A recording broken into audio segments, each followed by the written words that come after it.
that end, we seek yours and all those who are willing to support us in these efforts.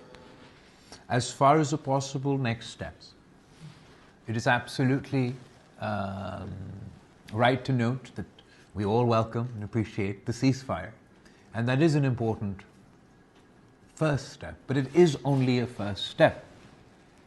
In order to have lasting peace in South Asia, Pakistan and India must have a comprehensive dialogue. Can you believe that other than this ceasefire conversation, since the last attack in 2019 and until the latest attack in 2025, India and Pakistan have had no conversation about terrorism, no conversation about Kashmir, and no meaningful conversation. How can two nuclear-armed countries have no dispute resolution mechanism? India refuses to acknowledge the role of the United Nations. India refuses to acknowledge the role of the United Nations Charter. India refuses to acknowledge the United Nations Security Council resolutions. India refuses to abide by international law. India refused Pakistan's proposal for an impartial investigation into the terrorist attack that happened in Bilawal. And today, India still refuses to have a comprehensive, meaningful dialogue with Pakistan. This is untenable. It is not only untenable for Pakistan and India. It is untenable for peace and stability in the region and peace and stability in the globe. Therefore, I urge you, as individual countries, as the OIC, all of whom have relations and positive relations, at least better than us, with our neighbor India, to prevail on them, that this cannot continue. We must talk peace. We must discuss the unresolved issues of the subcontinent. Of course, that'll include the issue of terrorism, of which we are all a victim. If Pakistan and India were to end finger-pointing and were to commence cooperation to counter terrorism, you can write it down today as a guarantee that if India and Pakistan work together to combat terrorism, you will see a drastic decrease in terrorism in the subcontinent. If India and Pakistan refuse to talk with one another about terrorism, then write it down today. We will see a drastic increase of incidences of terrorism in the subcontinent.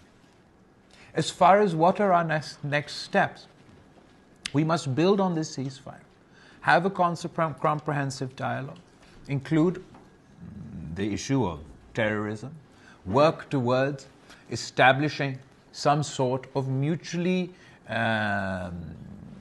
some sort of mechanism that is mutually endorsed by both India and Pakistan.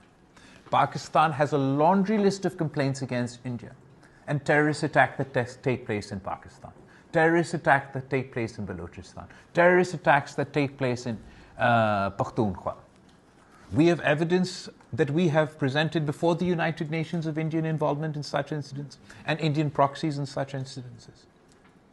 We would like to establish such a mechanism so that if I have any complaint, if Pakistan has any complaint, then we should be able to bring our complaint with the proofs to this mechanism, and India and Pakistan should be able to work together to get to the bottom of it.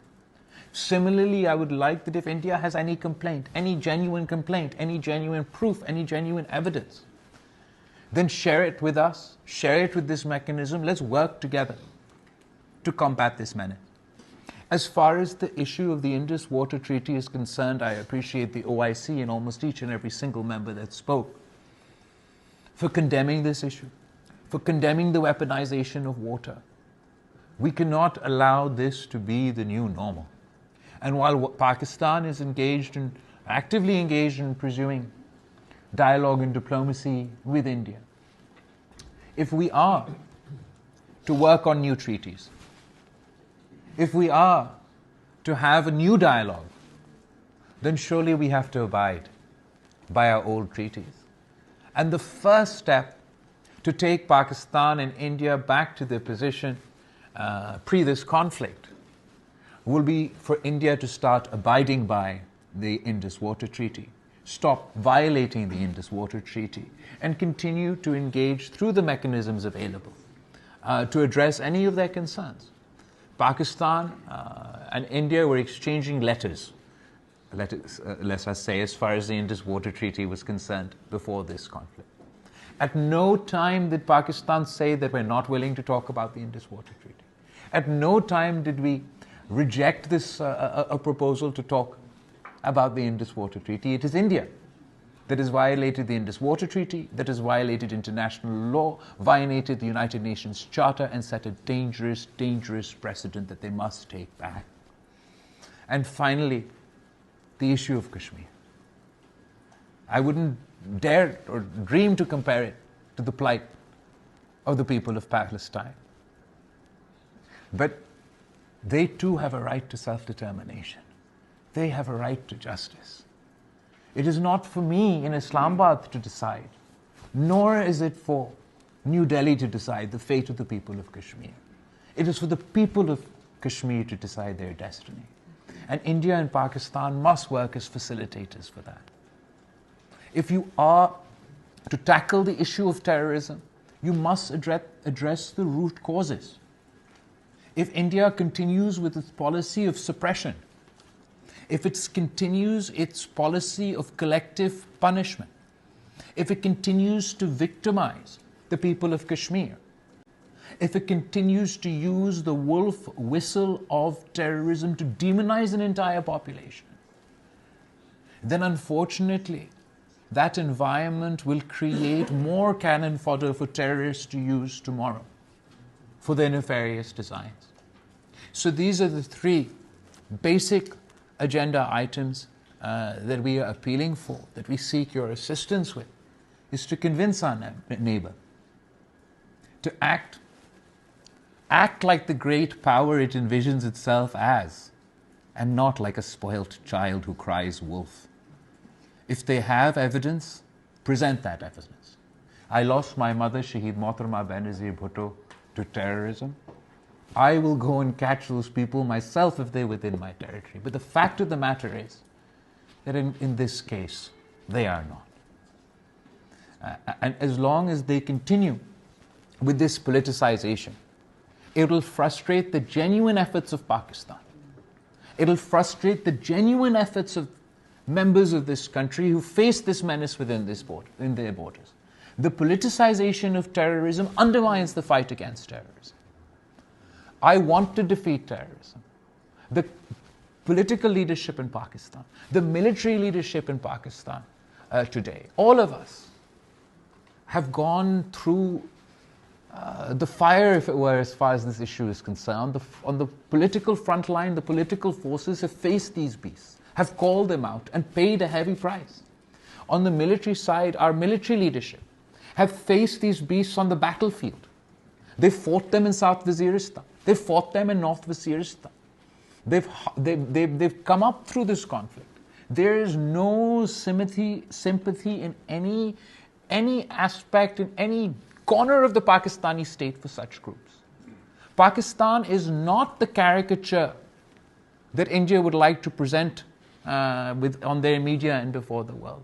And we look forward to working with them, to working with the international community, to address the issue of terrorism, to address the issue of Kashmir, to restore the Indus Water Treaty and establish peace in South Asia and amongst ourselves. I thank you all once again. It truly means a lot to me and my people that we were able to gather here today. Thank you. Thank you, Excellency. This message carries weight, said by you. Thank you. Why? You are the chairman of Pakistan People's Party. You are a member of the National Assembly of Pakistan. And above all, you are former foreign minister, and you lead this delegation. That's why I'm saying that this message carry really weight. Too kind. My recommendation is that members of the OIC group here have listened very carefully. They should report very faithfully. Thank you. Thank you. Thank you very much. Thank you so much. We really appreciate all your efforts. Thank you. With that, we come to the end of this point of the agenda. And we move to other business. Minister Mansour, usually on the other business, we usually